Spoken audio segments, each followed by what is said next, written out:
director of Bullet, Peter Yates, directs Krull, a 1983 fantasy movie that at the time the hope was it would be the new Star Wars. It was actually a British production, and although it was trying to emulate the success of Star Wars, it's probably closer to a kind of, in a thematic way, to Masters of the Universe, having elements of both science fiction and kind of high fantasy. So Krull refers to the world, the planet of Krull, of which this takes place. And it follows Colwyn, who is our hero, played by Ken Marshall, who is a prince who is hoping to unite his kingdom with kind of another kingdom by marrying the daughter of this other kingdom, played by Lyssa Anthony. And then inevitably there is this evil force known as the Beast and his army, the Slayers. And this is this kind of alien force that has invaded this planet and wants to kind of put a stop to that wedding, kidnaps Lyssa, who is this princess now, and Colwyn must cobble together a kind of group of heroes, including a Cyclops, a shape-changing magician, a blind seer, and a group of criminals with early roles from Robbie Coltrane and Liam Neeson. What will happen? You will have to watch the movie and find out. So I actually saw this at the cinema when it came out, and I was actually lucky enough to go and see an exhibition showing all of the kind of the costumes and stuff that was used during the film when this actually was released. One of my earliest memories. So let's talk about it. Now, I have always kind of quite liked this film. It isn't without its flaws, and we'll come on to them because you've got to look at it through a critical lens, but this is like pure escapism. This is pure like fantasy movie with probably more, in a way, more like fantasy than the likes of, Lord of the Rings in some ways, because it's some of it doesn't really make sense, and you just got to go, it's fantasy. But there's kind of, as I say, sort of science fiction ideas here. Our enemies are effectively aliens who have a little bit more of a sort of technology to them and things. So it makes, again, that sort of Masters of the Universe, where it's a mix of technology and sort of like magic and stuff. So it's an interesting kind of thematic design, really. Now, one of the things I think really is one of the main positives about this movie is the design, the production design here. Our enemy's kind of fortress, for example, this black fortress, which is this mountain that kind of disappears every kind of like 24 hours and reappears somewhere else. This is the home base for our villains that also doubles as their sort of spaceship as they invaded the planet. It's wonderfully designed. It very much will remind you of an H.R. Geiger kind of style aesthetic. Maybe it's not particularly functional, it must be said, but it kind of looks very interesting.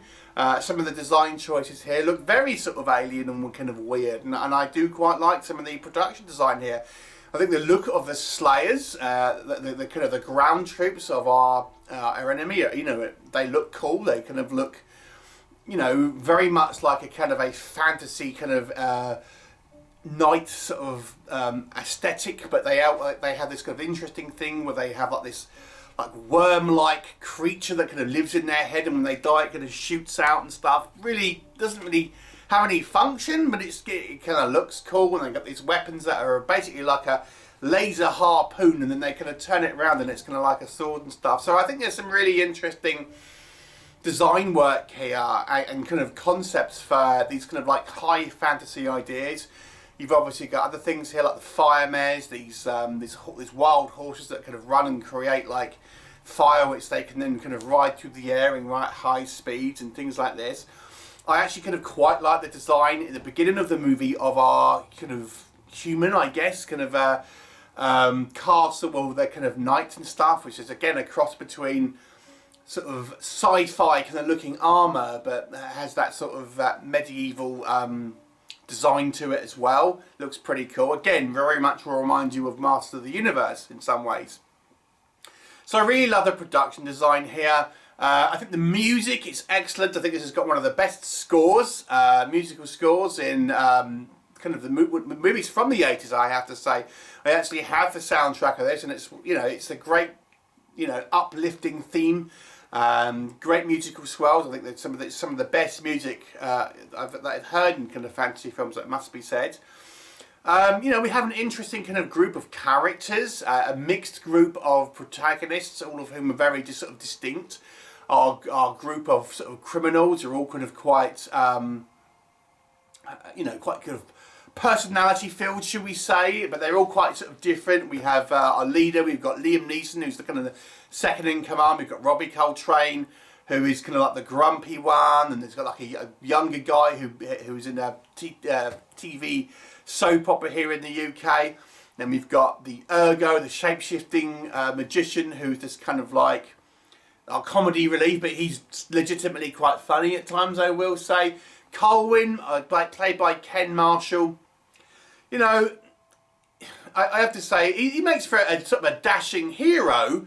Maybe he isn't the most interesting of characters, it must be said. Yeah, you know, there's other characters that I think are more interesting. Probably the most interesting being our Cyclops, who is a sort of a tragic hero that people are a little bit afraid of, because he's obviously, he sort of towers over everyone and obviously looks kind of a little different and stuff, and he has an interesting kind of backstory. But I do think there's some interesting sort of characters here, and some of the action sequences are kind of quite fun. One of the interesting things about the actual story here is they're just trying to get to this kind of fortress to rescue Lyssa, the princess, and that's the bulk of the runtime, is trying to get to the fortress, and they actually fail a couple of times. So, you know, it's not without their some kind of efforts in vain. For example, they go and see the seer, and you know, they think he's going to be able to help them, and he ends up that kind of plan fails, so they have to do kind of something else involving the kind of this widow of the web and stuff like that. You know, and there's quite a lot of our heroes end up kind of meeting their demise. I mean, there's plenty of red shirts and stuff, so it's the actual bulk of the story. It's not a complicated story by any means, but I think the actual it's a fun, like, swashbuckling adventure for the most part. I think it's, you know, it's a fun movie if you don't look too closely at maybe some of the kind of the details of the world and some of the plot elements here that are, you know, some of the kind of the attention to detail might be a little missing, and we'll come on to that in a minute. But the general gist of the story is one you can kind of root for, and you can get behind. You enjoy the antics of our heroes and our villains. Look, you know, particularly kind of like evil and stuff, and you know, it's an overall fun, entertaining adventure. So what doesn't work? Okay, so I do think, I mean, this is a 1983 movie, so maybe at this point in time we didn't look too closely at some of the minutiae of the details here, because I do feel some of the kind of the stuff here doesn't really hold up to scrutiny. You know, so the Slayers, for example, and the Beast, we're led to believe are aliens, and they have basically come in to invade this planet. Yet they seem to need horses and stuff to kind of get around in and stuff like this. And then we're told that the Cyclops is the ancient enemy of the Slayers. Well, that either means the Slayers has been here before, or the Cyclopses have been off-world, in which case they surely should have had technology. It's just one of these things that hasn't really been thought about and stuff like that. So there's plenty of things here that I think look cool but don't really have, you know, a huge amount of sense. Like when the Slayers are killed, as I said, there's kind of like a kind of worm-like creature that shoots out from their head, and I remember even thinking when I was young, so what happens? Are they like burrowing back to the fortress, and they're going to get a new body? It's just like a cool effect. Doesn't really mean anything. There it is, you know. So there's a few things here that I think don't really hold up to scrutiny if you kind of look at it too closely. There's lots of kind of conveniences. For example, the attack on this the palace at the beginning of the movie. The entire like human cast is killed with the exception of Colwyn, who actually does take one of the kind of the harpoons, but he's the only one to survive conveniently. You know, again, it's just very sort of convenient and stuff like this, and you know, I feel like they should have left a few survivors at least to sort of, because you never really feel like you get to know the kingdom or anything like that, or the sort of setup. It all kind of happens very sort of quickly. And we're just like, these are the humans, they're clearly the good guys. These guys look evil, so they're clearly the bad guys. So we don't really get a lot of getting to know the kind of the world really before it all sort of starts going down.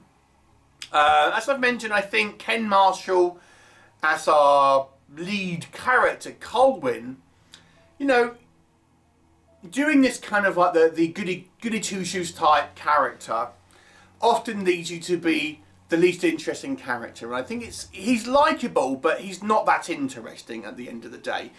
Even his kind of big fight scene at the end basically involves holding out his hand, and that's kind of it.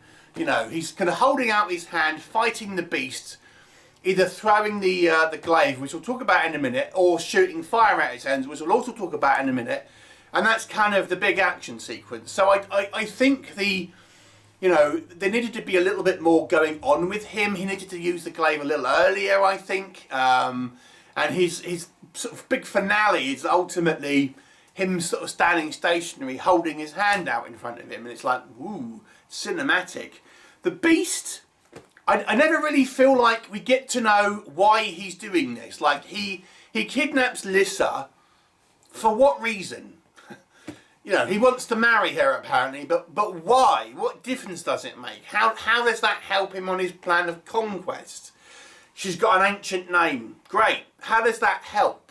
It's just like, it just sort of has these things that are like, that sounds cool, but what does it actually mean? And it's just like, this is what I mean. You can't really think too much about it, I think, with this movie, because it just kind of, it just doesn't hold up to any sort of scrutiny when you sort of, you know, are in there. The widow with a web, she's stuck in the middle of this kind of like, this big web. What's she eating and drinking and stuff like this? It's just, again, you know, fantasy, just got to accept it. But, you know, you look at other kind of fantasy projects and stuff, and I think they adhere to a kind of a logic that you can kind of grasp onto.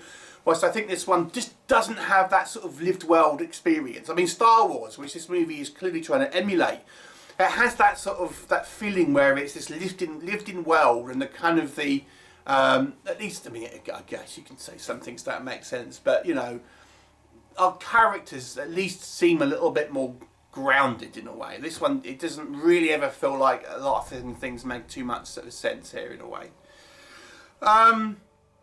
The glaive, which is the big weapon in this movie, it's their version of the lightsaber.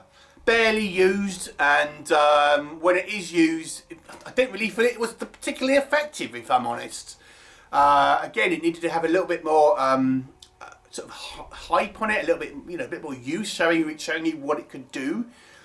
It didn't really feel like it amounted to very much, and ultimately it ends up getting stuck, and Colwyn has to use another method to defeat the beast. So it's kind of a little bit of a moot point, to be honest.